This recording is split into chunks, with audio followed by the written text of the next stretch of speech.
Hello, welcome to our webinar on Envisioning Food and Agricultural Data for the Future, Engaging Communities to Identify Trusted Data, brought to you by CFAIR, the Council on Food, Agricultural, and Resource Economics. My name is Jane Kolodinsky, and I'm the CFAIR Program Chair. It's my pleasure to be moderating today's webinar. It's CFAIR's mission to translate high-level research and knowledge to a diverse audience that includes policymakers, officials, and federal administrators. When we demonstrate the value of the profession to these groups, the Council increases public appreciation for research, extension, outreach, and academic programs in the agricultural and applied economic sciences. Before we started, I just want to provide you some background on today's topic. In this webinar, we focus on how to respond to the changing data landscape that is likely to affect food and agricultural research. As uncertainty grows about the availability of federally produced data, our community may need to build ways of identifying what other sources of data can be trusted for research purposes. The challenge is that trusted data need to reflect more than the way the data are produced, such as accurate and well documented. They need to be data that are fit for our purpose. Data are trusted when they can be used to answer a specific question or support a decision with confidence. This includes being timely, accessible, appropriately detailed, and relevant to the context in which they're used. For example, someone studying food access might need localized retail data, while another researcher working on SNAP participation, Supplemental Nutrition Assistance Program, may need detailed administrative records that capture variation in eligibility and program take-up. The same data set might be useful in one setting, but insufficient in another, and yet both need to center around the desire to understand factors driving food security. That distinction between data that are available and data that are useful for a given task is central to the conversation. Next slide. CFAIR has assembled a panel of experts to discuss their work, starting with Lauren Chenerides.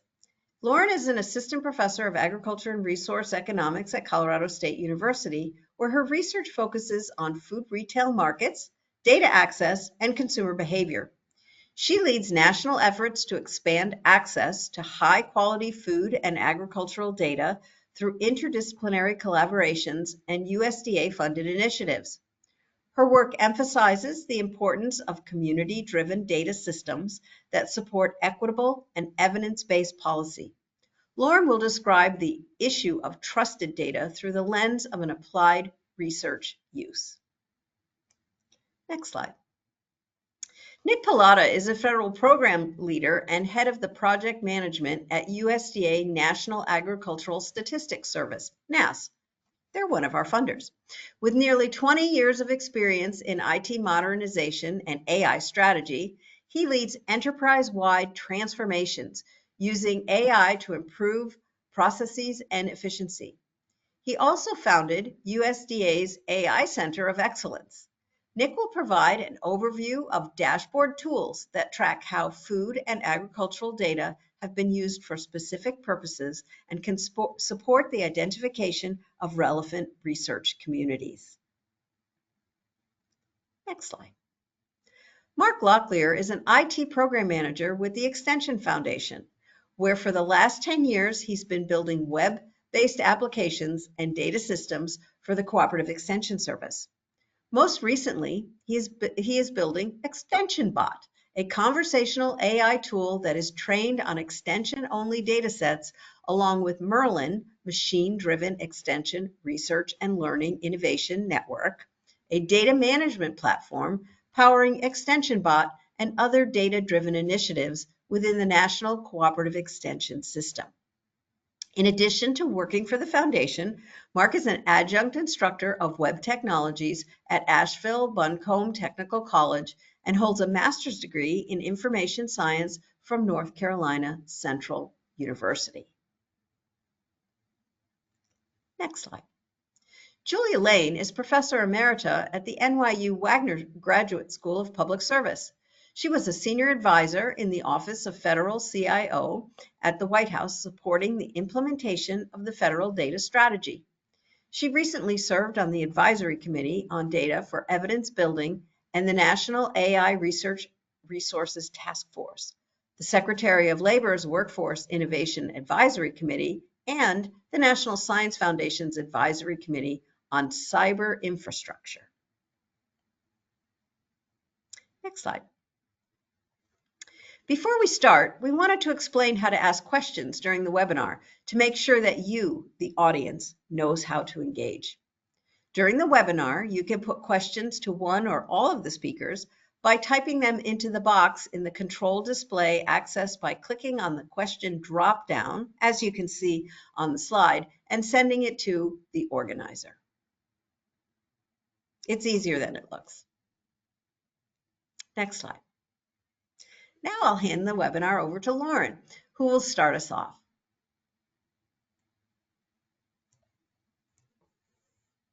Thanks, Jane. Hi, everyone, and welcome. I'm Lauren Cheneritas, Assistant Professor at Colorado State and CFAIR board member. Thanks for joining us today. Next slide. So we're here today to talk to you all about envisioning food and agricultural data for the future. If you're here, you probably already understand that data is a central part of your work, whether you're producing research itself or you're using it to inform your decisions. Over the past 4 months especially, we've seen real disruptions to the public data system. Some of you have already experienced these disruptions firsthand. We polled today's webinar registrants who stated loss of or disrupted access to data sets like the Community Resilience Dataset from the Census, the USAID Development Data Library, the BEA's regional data, and tools like EPA's Environmental Justice Screener. These experiences, I think, highlight a broader concern that as access to public data becomes more uncertain, it's worth asking how these disruptions affect the research and decision-making ecosystems that depend on them. Next slide, please. To get a sense of how widely a few key publicly funded data sets are used, we searched a large publication database, specifically Dimensions, which is a research information database product from Digital Science, for mentions of 12 publicly funded data sets listed on the right. Across food and agricultural research, we found that over 17,000 authors referenced one or more of these data sets in their published work. Here is an animation, and this animation will reveal the range of topics covered if you click, Lisa. Okay, great. Next slide, please.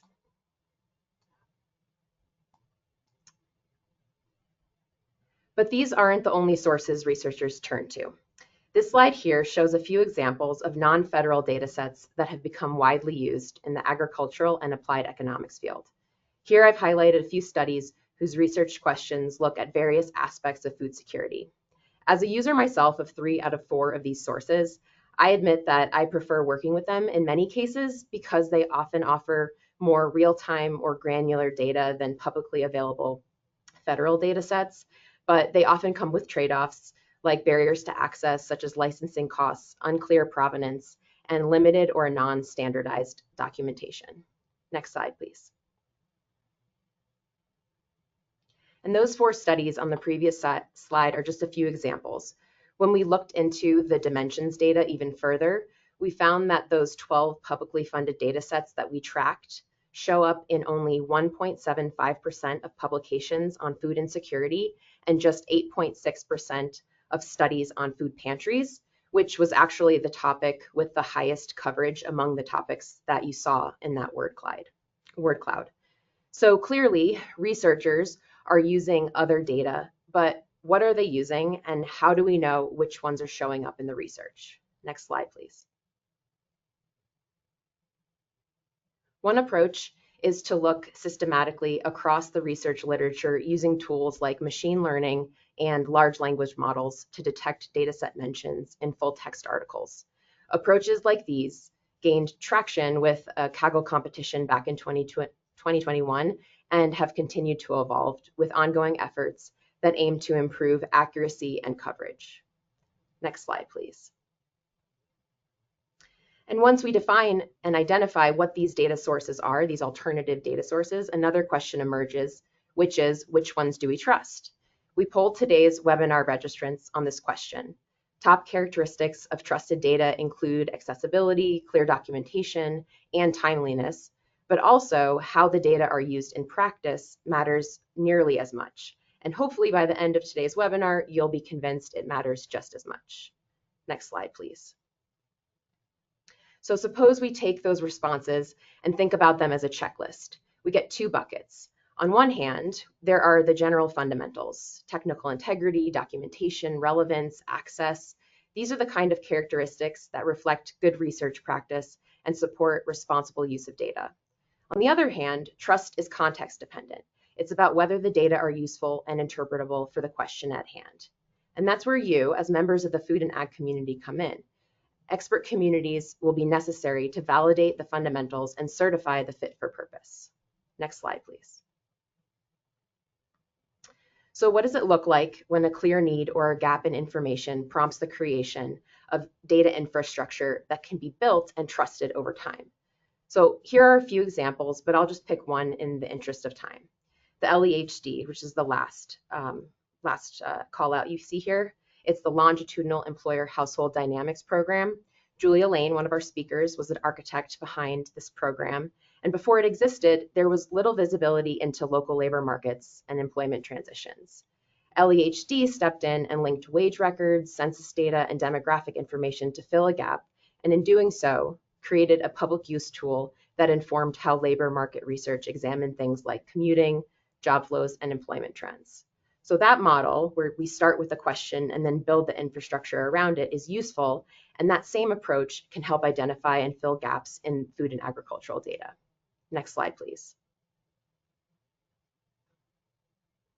So that brings us to today's panel. We'll hear from Nick on building ag community networks to learn about data quality, Mark on delivering real-time actionable insights through this extension bot example, and then Julia on new data infrastructures that can help support and grow these communities. So with that, I'll turn it back over to Jane. Thank you all for being here.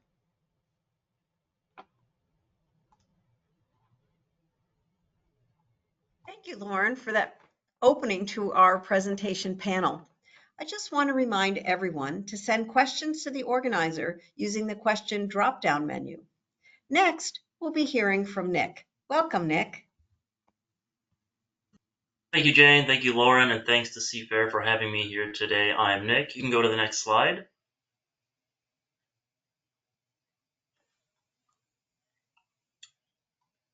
So I work for the National Agricultural Statistics Service. Our mission is to provide timely, accurate, and useful statistics in service to U.S. agriculture. We are under the USDA, and we are one of the principal federal statistical agencies in the statistical system. You can see us up there on this diagram in the top right below the Bureau of Labor and Statistics. We have about 400 or over 400 data releases per year on anything related to crops, livestock, environmental data, and economic data throughout the year. Next slide, please.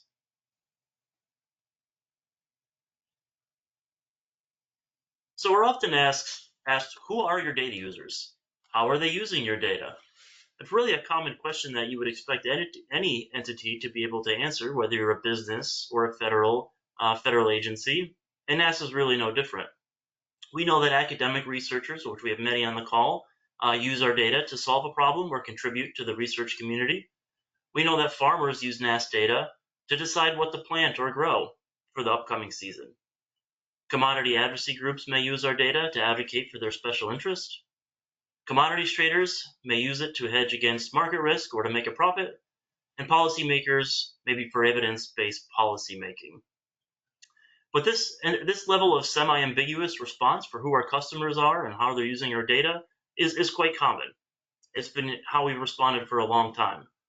But with the efforts that Lauren mentioned to begin with, we have an opportunity to go a little bit deeper. And I can now tell you, next slide please, through these efforts that we actually have many of our actual data users on the call right now. We have somebody on the call from Arizona State University who's used the Census of Agriculture for specialty crop marketing. We have somebody from Clemson who used the Census of Agriculture for local foods. We have somebody from the University of Oklahoma on this call who used our data for broadband access research. We have somebody from the University of Florida in agricultural sustainability, and we have somebody from the Economic Research Service who did some research on impact of scale in agriculture. All use the Census of Agriculture, all have at least registered to attend this particular webinar. So I can effectively tell you, I know that my customers are actually even on this call, something that I would not have been able to tell you before this effort. Next slide, please. So how do I know this? You can play the video. So Lauren mentioned the AI that we use to look across the dimensions corpus, looking for specific usages of agricultural data sets. You can see those data sets here on the left with NASS Census of Agriculture on the top here with 5,365 publications. Across all those data sets, we had almost 11,000 publications that were identified using our USDA data, with nearly 24,000 authors.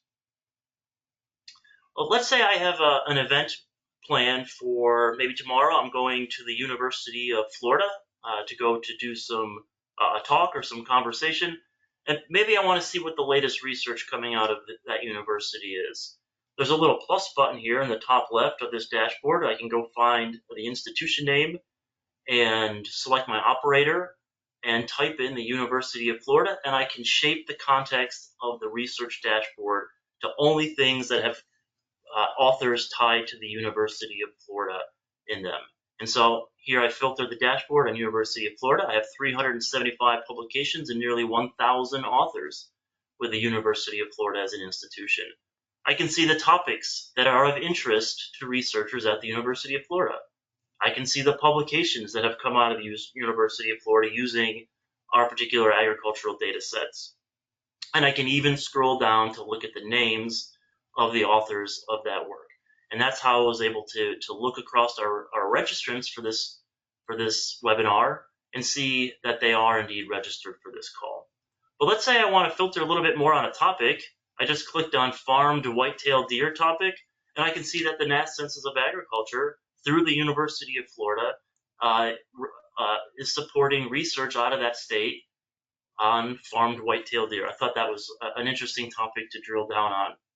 I got 2 publications here across 8 authors, and it's just really a dynamic dashboard. We'll drop a link into it here towards the end, and allow you guys to kind of look through it and find yourself or find some other topics that you might be interested in. We can go to the next slide.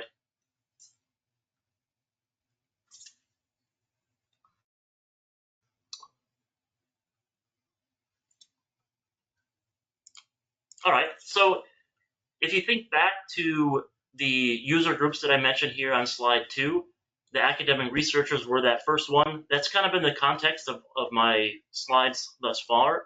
But systematically, it would be great if us as a data producer could work through those particular user groups and get to more granular levels for all of them. And so farmers would be one of high interest to USDA and NASS, obviously our top customer. The farmers are where we get almost all of our data from to produce these statistical data products. So to find out how it is being used by them, since they are contributors of the data, will help us make a connection that it is worth their time to provide data to our enumerating staff or the folks that are collecting the data. They often use it secondhand. However, our next presenter from the Extension Service will talk about efforts that they're doing to take what is a very decentralized system, the Extension Service, and the outputs of the work of the Extension Service, and provide some centralized services that maybe we can interject AI into and create something very similar to this academic research dashboard that use that centralized dimensions corpus. So happy to hear from Mark here next. I don't know if I have another slide left or not. You can go to the next one. That's it. So I'll turn it back over to Jane, and then she'll introduce Mark and help tie his presentation back to what our interest is from the National Agricultural Statistics Service and trying to repeat something similar through the work of him. So thank you, Jane, pass it back to you. Thanks, Nick. That was absolutely fascinating, and I look forward myself to perusing through that dashboard. Next, we'll hear from Mark. Welcome, Mark. Thank you, Jane, and thanks to Seafair for having me speak. So again, my name is Mark Locklear. I'm a IT project manager, web developer with the Extension Foundation. Real quick, the Extension Foundation is a 50c3 non-profit whose mission is to serve the cooperative extension service. You can go to extension.org if you want to learn more about what we do. Next slide, please. Okay, so today I'm going to talk about Extension Bot. So Extension Bot is a conversational AI tool trained on cooperative extension only data. So I like to tell people, sort of a quick one-liner about what Extension Bot is. Think Chat GPT for the cooperative extension service. So rather than being trained on the entire internet, we have a bespoke set of curated data, which is extension only data, and the tool has been trained on that. And I'll talk more about the actual data, that curated set of data, in some upcoming slides. Next slide, please.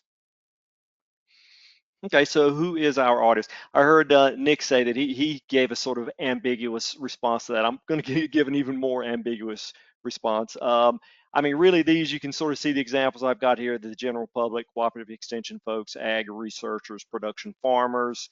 But it's often difficult, when you build software products. Number one, you don't always know who your audience is going to be. You do research and you try to nail that down, but you don't always know who that's going to be. You also don't know how people are going to use your tools. So that's always an interesting part of building these sorts of tools. I think right now it's fair to say probably cooperative, internal sort of cooperative extension folks, in addition to maybe the general public, are probably the biggest users of Extension Bot right now, just because everything is so new and everything is so experimental in the AI world that we're trying to be, I shouldn't say necessarily the Extension Foundation is trying to be cautious, but certainly land grant institutions are very cautious about how they expose tools around artificial intelligence to the public. So I think for the most part, cooperative extension agents and sort of internal extension folks are probably the biggest users of Extension Bot at this point. Next slide, please. Okay, so this is the most technical slide. You see a lot of text here. I'm not going to talk about all of this, but just wanted to give you a sense of get into technical weeds just a bit, and say the Extension Bot is built on what's called a RAG pipeline. You can Google that if you want to learn more, but it's a fairly common approach to AI tools where the focus of trying to build a conversational tool is where you want to sort of limit the responses, or at least focus the responses on a given set of data. And so that's the way this tool is built. RAG stands for retrieval augmented generation, and again, the idea here is that you have a curated set of data. When I say curate, I'm sort of using that term loosely, in that we're identifying sort of large data sets from our land grant institutions, and that's the data that we're pulling in, and then again training our large language model on that. The idea being, it's really twofold. Number one is you sort of have a trusted, reliable source for the responses you're getting, and then also many of you may have heard the term hallucination, and that is where these AI tools often tend to make up stuff in their responses. Using this sort of RAG pipeline and this bespoke set of data resources, you sort of limit the hallucinations that you might encounter. Next slide, please. This is just a real quick sort of model of what we're doing. You can see the starting on the left there, the knowledge sources. Again, that's the cooperative extension only data sets we're talking about. We use a technology called a vector database, similar to a relational database, but number one, much faster than what a relational database system is. And then also you have these sort of similarity type scores where data is stored in such a way that similar data, you have quick access to similar data on a given topic. So in thinking about AI, when a question is asked, it's able to quickly pull in relevant resources and then give a response based on that. And then you can see all the way on the right, the large language model. Again, once the relevant resources are found, that's fed into the large language model, and of course that's given back to the user in that response. Next slide, please. And I'm going to hurry through these slides because I'm coming toward the end of my time. Just a left and a right example here. Chat GPT on the left, you can see that the question here is, why are there brown spots in my Bermuda grass?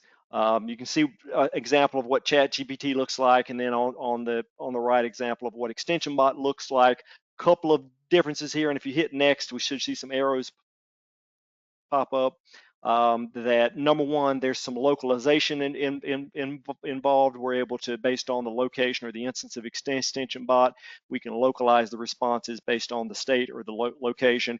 And then also notice we've got the citations there too. So the actual cooperative extension related documents and resources are cited in the response. Next slide, please.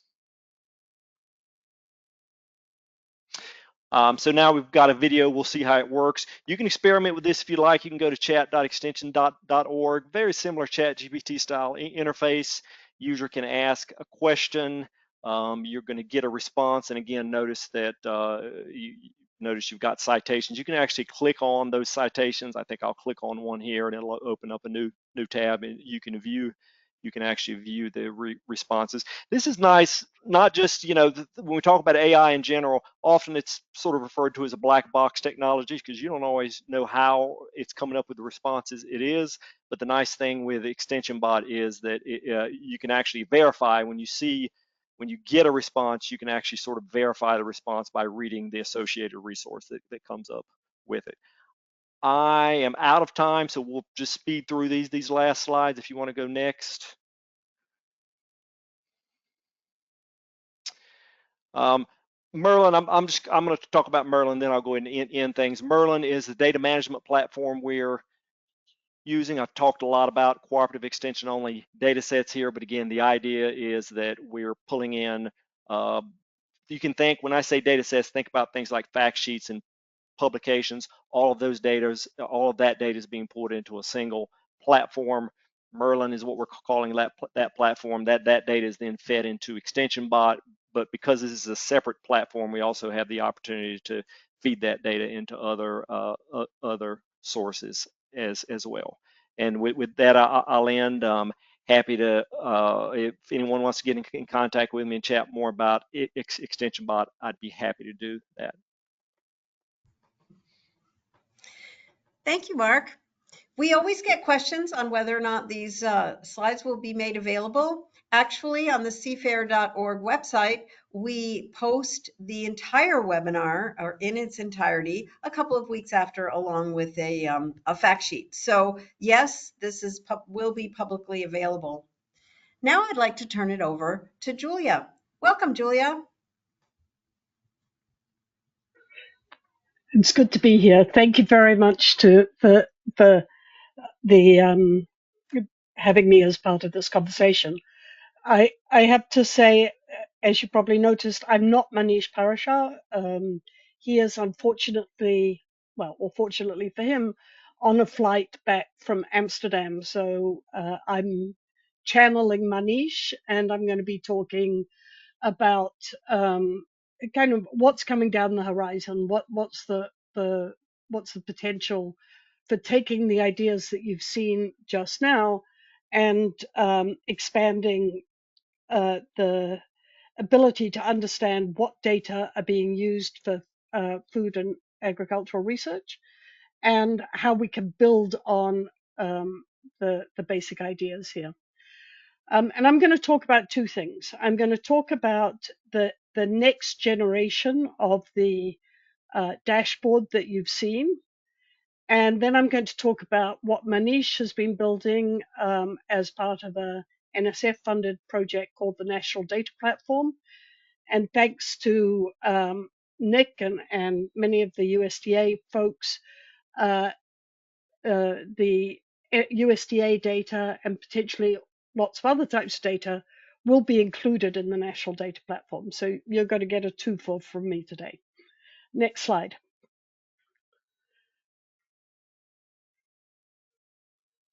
So what I'm going to talk about first is the Dataset Explorer. actually worked using 3 different publication corpora. One was Scopus from Elsevier, the second was OpenAlex, and the third was Dimensions, which, if you read the technical report on the website, that seems to be broader and more comprehensive than the other two. So I'm going to show you how the website is going to be expanded. And if you'll move to the next slide, and I think play the video.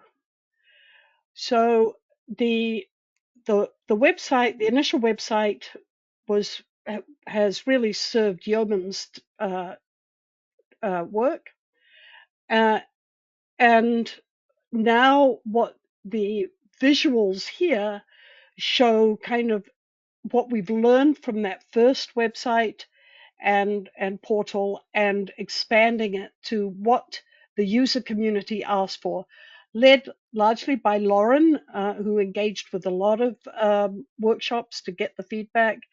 These are the questions that people had and that they would like to be able to get answered.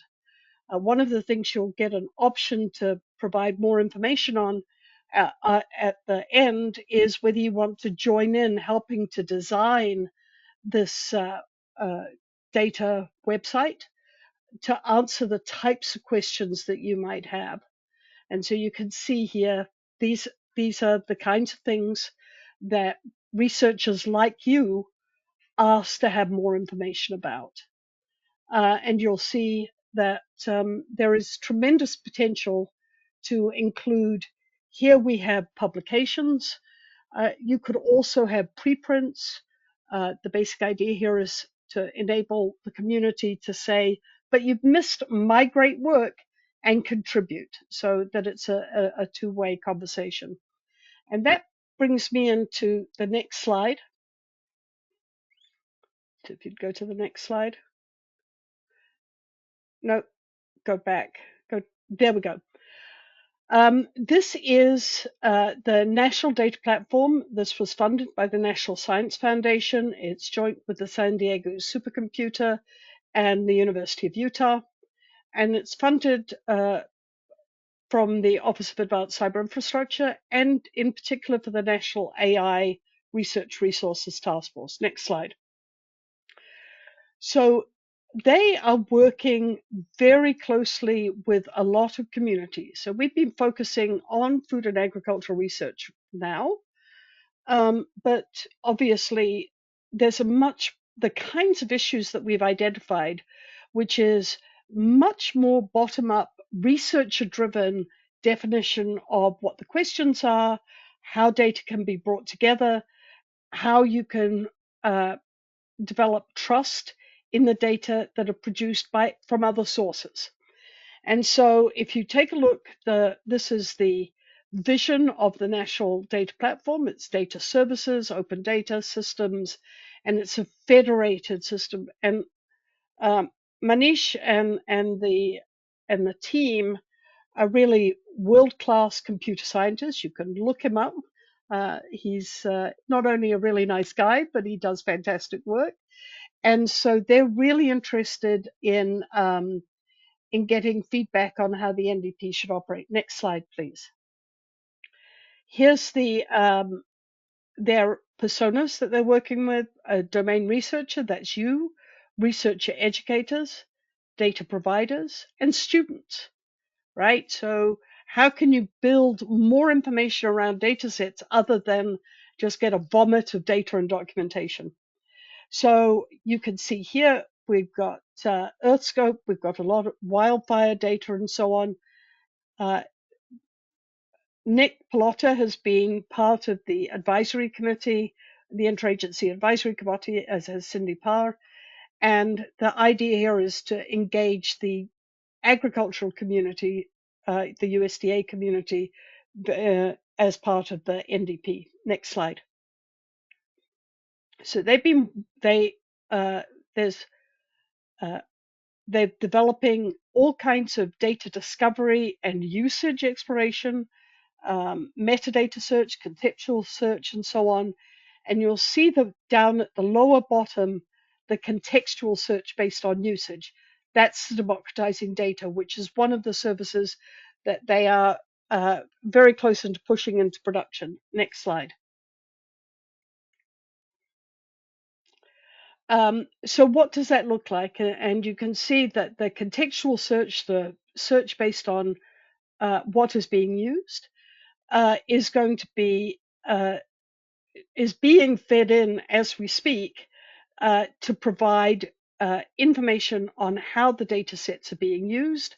As Lauren said, are they fit for use? So developing measures of trust and provide that context metadata. So I think we're super excited about the potential here to get food and agricultural research. There are some other communities who we're pulling in as well to the NDP. And for full disclosure, I'm also on their advisory board, and I was on the National AI Research Resources Task Force. So the potential to bring in such an important community is I think, getting everyone at the NDP excited. And Manish would have been here had he not been on the plane coming back from Amsterdam. So thank you very much. And now I think we turn it over to back to Lauren. Okay, great. Next slide. All right, so we're wrapping up before Jane thanks all of our sponsors with just some key next steps. So first, check your inbox for a follow-up email. We will be including today's takeaways. Of course, Seafair does a lot of this already for us through their marketing materials. We'll also be putting together key takeaways, links to tools that we discussed, or how to be involved in developing those tools that have yet to go live. We also are going to have a very short questionnaire for you. We greatly appreciate if that's the only capacity in which you can provide feedback, just answering those questions, that's great. We'll send the slides out as well. But if you do want to get more involved, if you're interested in shaping where this work goes next, we'd love to have you join our working groups. There are many ways to contribute. You can test tools, offer feedback, share use cases, and really importantly, help us identify funding opportunities. These tools require that, and that's an important feature here that we're looking for feedback. Lastly, help us spread the word. Let your colleagues know. Share this webinar recording. We'll post everything to LinkedIn, and again, it'll be in your inbox. The recording for the webinar series that Seafair offers, including this one, is available on YouTube. So next slide lists our collaborators, including digital science, other acknowledgements here to the funders that we've worked with so far to help make this work possible. So thank you, Jane, thank you everyone. Thanks panelists.